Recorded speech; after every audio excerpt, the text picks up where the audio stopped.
He said to me, you know, son, that's not just a flag, it's a symbol. It's a symbol for millions of people all over the world. It's all their hopes and beliefs. It's freedom and justice and all the things men fight for.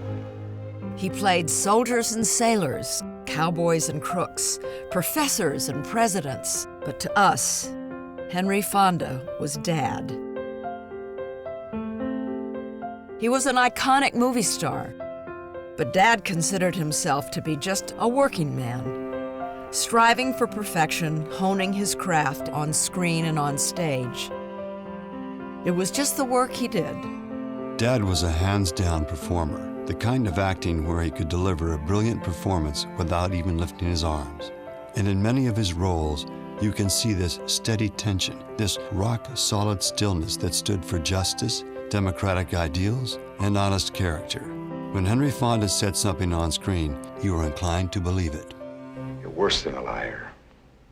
You have no sense of right or wrong, only what'll work. No, this is going to work. You're not going to use that now? Oh, yes, yes. I'll use anything against you. I can't let you be president. Off-screen, Dad was quietly intense and shy, not one to use his fame to preach. He felt it was through his movies that he could make a difference, send a message. Where did that come from? When he was 14, for example, Dad witnessed an infamous lynching in Omaha, Nebraska. It had a profound effect on him and informed some of the roles he chose, such as Gil Carter, the loner cowboy who swept up in a mob, going after 3 suspected killers in the Oxbow incident. If you got any doubts, Tedley, I say let's call off this party. Take him back to judge like Davies wants. This is only slightly any of your business, my friend. Remember that? Hanging's any man's business that's around. If your stomach for justice is cooling, Carter, I advise you to leave now before we proceed any further. I still don't like it. Hanging murders is one thing, but to keep guys you don't know for sure did it, stand around sweating while you shoot your mouth off, that's another. I'm still totally amazed by him in that film.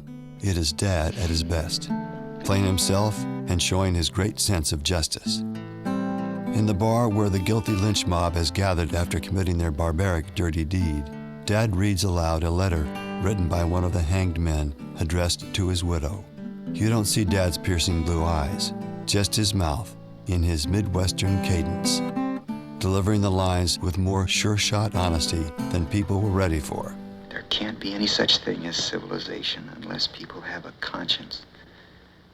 Because if people touch God anywhere, where is it except through their conscience? And what is anybody's conscience except a little piece of the conscience of all men that ever lived? That's what my dad was all about. Dad was also one of the lone voices in Hollywood during the McCarthy era, when innocent people were criminalized for being suspected communists or for using their right to dissent. Dad saw this as a red-baiting witch hunt, and he once kicked in a television set in absolute rage over what he considered the most un-American thing he'd ever seen. I don't understand you. I know you don't. Because you have no sense of responsibility toward anybody or anything. And that is a tragedy in a man, and it is a disaster in a president.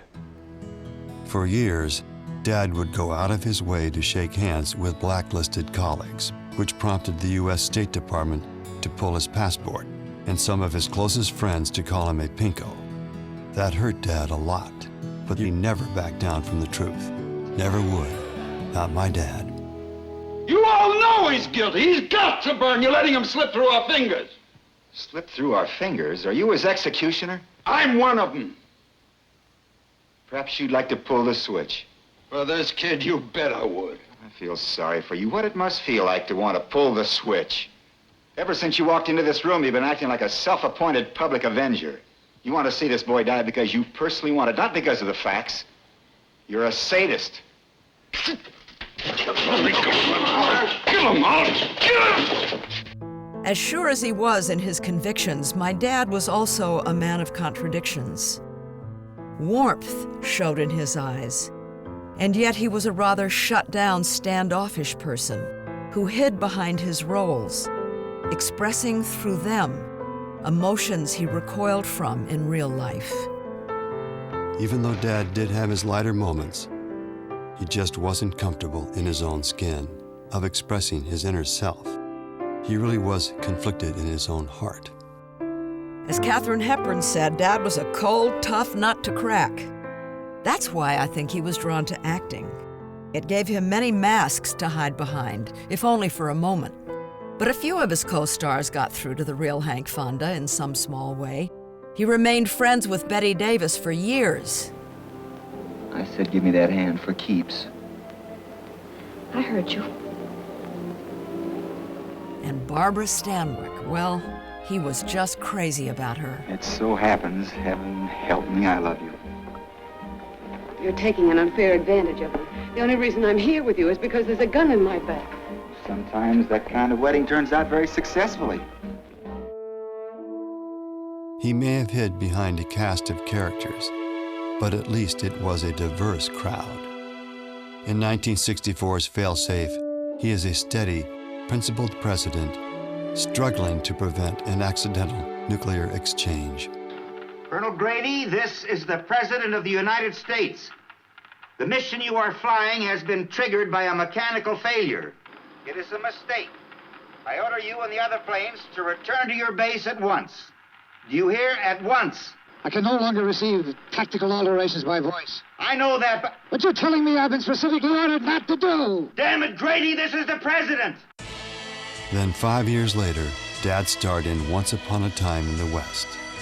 I thought he was magnificent, turning his own squeaky clean image on its ear. I only told you to scare them. People scare better when they're dying. Here was Henry Fonda, an American icon of integrity and moral value, playing one of the most despicable characters you ever saw. It flipped everyone out, even Dad. Just over a decade later, I was so grateful for the experience of On Golden Pond with him. I believed that in his role as Norman Thayer, he would finally win the Oscar. And even though Dad never particularly liked awards, oh, I wanted that so much to happen for him. Those moments we shared on screen as father and daughter, a relationship that so closely paralleled our own, were such a blessing and more meaningful than I can fully express. I want to be your friend. Oh. This mean you come around more often? Mean a lot to your mother. Because he was sick, I accepted for him the Academy Award for Best Actor. It was the happiest moment of my life. Even though Dad wasn't the perfect father, he gave me plenty. A respect for integrity and character, compassion for the poor and marginalized, and an overwhelming urge to speak truth to power. You can't suppress ideas, Mr. Keller, just because you don't like them. Nobody can, not in this country, not yet. And he gave me and my children a respect and love of the land. He did his best to be a good father to us. I loved him very much. Dad was the epitome of the American everyman, and I miss the man who wore many honorable masks of the American character. Masks of a Steinbeck rebel, of honest men trying to bring nobility to government, and of a nameless man standing his ground in a sweltering jury room. No, Dad wasn't perfect, but to the world, he was a quiet, humble hero. For Turner Classic Movies, I'm Peter Fonda. And I'm Jane Fonda.